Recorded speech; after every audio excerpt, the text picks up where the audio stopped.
भीम जय प्रकृति में अमृता मिलन आपका अपने चैनल 85% में स्वागत करती हूं। आज मैं एक चार्ट के माध्यम से आरक्षण की वास्तविक स्थिति आपके सामने रख रही हूं। इस चार्ट को आप आगे गौर से देखेंगे। अभी जो लोग, मैं उन लोगों पे बात कर रही हूं जो लोग आरक्षण के विरोध में बात करते हैं। बाबा साहब ने भारतीय संविधान में दमित, शोषित, पीड़ित, दबे कुचले लोगों को सामाजिक और राजनीतिक मुख्य धारा में लाने के लिए इनको प्रतिनिधित्व का अधिकार भारतीय संविधान में दिया। लेकिन जो लोग आरक्षण का विरोध में बात करते हैं वो लोग इसीलिए भारतीय संविधान को ये लोग नहीं मानते, उसकी अवहेलना करते हैं, यहां तक कि उसकी प्रतियां भी ये लोग जलाते हैं। हम सरकार के पक्षपातपूर्ण रवैया को हम ताजा उदाहरण से समझ सकते हैं। जो देश के अंदर तमाम घटनाएं घट रही, उन घटनाओं को देख करके हम आकलन कर सकते हैं। जैसे कि मैं आपको उदाहरण देना चाहती हूं कि अभी एक एक करके सरकारी तंत्र प्राइवेटाइजेशन की ओर जा रहा है, उनको बेचा जा रहा है, और जब वो प्राइवेट हाथों में चले जाएंगे तब नौकरी में आरक्षण खत्म हो जाएगा। वैसे भी जो SC ST OBC के जो लोग हैं, जो किसी तरह से नौकरी में आ गए हैं, उनके पदोन्नति में आरक्षण बंद किया जा रहा है, उनको आरक्षण पदोन्नति में नहीं मिल रहा है। इसी तरह से हम और उदाहरण दे सकते हैं, जैसे कि जो सवर्ण लॉबी के लोग हैं, जो कर्मचारी अधिकारी हैं, जो शासकीय प्रशासकीय पद में हैं, अगर उनके पद में रहते हुए, नौकरी में रहते हुए उनकी मृत्यु हो जाती है या वो आर्मी वगैरह में है तो वो शहीद हो जाते हैं। ऐसी स्थिति में उनके परिवार के किसी एक सदस्य को नौकरी और लाखों करोड़ रुपए का आर्थिक पैकेज सरकार की तरफ से उनको मिलता है। लेकिन दूसरी ओर वहीं अगर किसी SC ST OBC के किसी व्यक्ति की शासकीय प्रशासकीय पद में रहते हुए मृत्यु हो जाती है या वो शहीद हो जाते हैं तो उनके परिवार के किसी एक सदस्य को नौकरी देना तो दूर की बात है, उनको आर्थिक पैकेज भी, सहायता भी मुश्किल हजारों में मिल पाता है।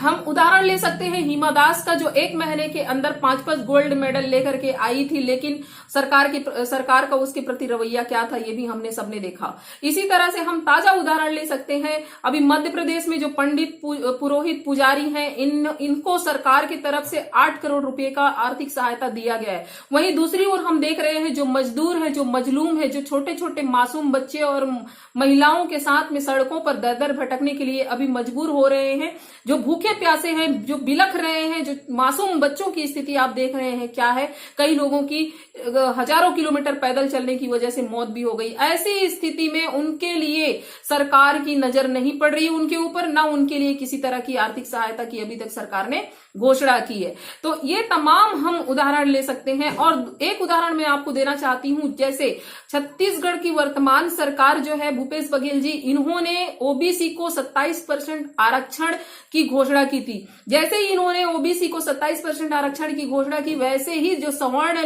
लोग हैं, जो सवर्ण लॉबी के लोग हैं, ये कोर्ट में चले गए इस घोषणा के खिलाफ, और उन्होंने इसके लिए याचिका दायर कर दी है, आपत्ति दर्ज करा दी है। तो हम इन तमाम सिचुएशन को देखते हैं कि ये किस तरह से हमें, जो हमारे दबे कुचले जो लोग हैं, जो 85% मूल निवासी लोग हैं, इनको सामाजिक राजनीतिक मुख्य धारा में आने से ये रोक रहे हैं, रोड़ा अटका रहे हैं। हमारे हक पे ये कुंडली मार के किस तरह से बैठे हैं, आज आप इस चार्ट के माध्यम से बखूबी समझेंगे। तो आइए देखते हैं इस चार्ट को। नीचे इस चार्ट पे नजर डालिए। यहाँ हमने लिखा है आरक्षण पूरे भारत में, और फिर हमने लिखा है यहाँ श्रेणी, फिर राज्य में आरक्षण प्राप्त, फिर हमने लिखा केंद्र में आरक्षण प्राप्त। अब यहाँ लिखा है अनुसूचित जाति SC, जिसे हम शेड्यूल कास्ट कहते हैं, इनको राज्य में आरक्षण की व्यवस्था है 12% और केंद्र में आरक्षण की व्यवस्था है 15%। यहाँ हमने ले लिया है अनुसूचित जनजाति, जिसे हम शेड्यूल ट्राइब कहते हैं ST, और इनको आरक्षण की व्यवस्था किया गया है 32% राज्य में, और केंद्र में है 7.5%, मतलब 7.5%।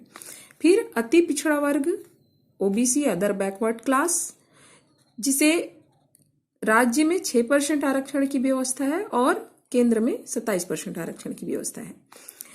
तो ये SC ST OBC कुल मिला के यहाँ पर हो जाते हैं 85%। इनकी जनसंख्या है, जिसे हम मूल निवासी के नाम से जानते हैं, और इनको जो आरक्षण की व्यवस्था की गई है ये होता है 50%।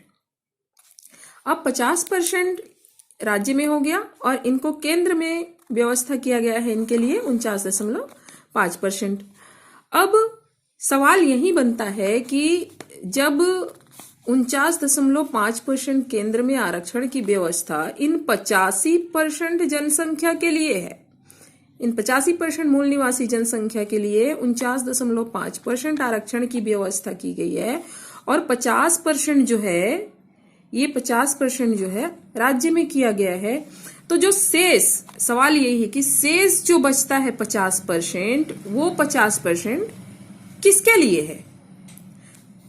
बड़ा गौर करने वाली बात है कि 85% जनसंख्या के लिए 50% राज्य में, 49.5% केंद्र में, और शेष जो जनसंख्या 15% जो सवर्ण है, इनकी कुल जनसंख्या है 15%, सवर्णों की जो जनसंख्या है 15% है, और जो शेष जो बचता है तमाम व्यवस्थाओं में, ये शेष 50% जो है, इनके 15% इस जनसंख्या के लिए सुरक्षित हो जाता है। यहाँ केंद्र में 50.5% सुरक्षित हो जाता है। फिर किस अधिकार से, किस हक से, किस आधार पर एसटी, एससी, ओबीसी को आरक्षण खोर कहा जाता है? सवाल यही बनता है कि इनको बदनाम क्यों किया जाता है? ये एससी, एसटी, ओबीसी को आरक्षण खोर क्यों कहा जाता है? जबकि इनकी जनसंख्या 85 है, तो एटलीस्ट 100 में 85 रोटी तो दो, कम से कम एक एक आदमी को एक एक रोटी तो आए। लेकिन यहाँ पर 15 लोगों को 50-50 रोटी मिल रहा है, यहाँ 85 लोगों को 85 रोटी भी नहीं मिल रहा, यहाँ 15 लोगों को 50 रोटी, 50.5% यहाँ पर मिल रहा है। तो यही एक सवाल है जो हर किसी के जेहन में गूंजना चाहिए और इस पर अवलोकन करना चाहिए। और हमारे खास करके ओबीसी तबके के जो हमारे भाई बहन हैं, मूल निवासी हैं, इनको इसको समझना होगा, इसको समझना होगा। और ये जो एसटी और एससी को खास करके इनको ब्लेम किया जाता है कि आप हमारे अधिकार पे हक मार के बैठे हो, तो इस चार्ट से आपको ये अच्छी तरह से समझ में आ जाएगा कि आपके अधिकारों को, आपके जो अधिकार है, इसको कौन खा रहा है। तो इस चार्ट के माध्यम से मैं इतना ही आज बताना चाहूंगी, और अगले चार्ट में मैं आपको और डिटेल दूंगी इसके आधार पे कि शिक्षा में कितना हमको प्राप्त है, आरक्षण और रोजगार में कितना है, जमीन में कितना है, व्यवसाय में कितना है। इस पर हम डिटेल से बात करेंगे अगले एपिसोड में। तब तक के लिए बने रहिए हमारे साथ 85% मेरे चैनल में, और इस चैनल को प्लीज आगे जानने के लिए प्लीज इसको सब्सक्राइब कीजिए, लाइक कीजिए और शेयर कीजिए।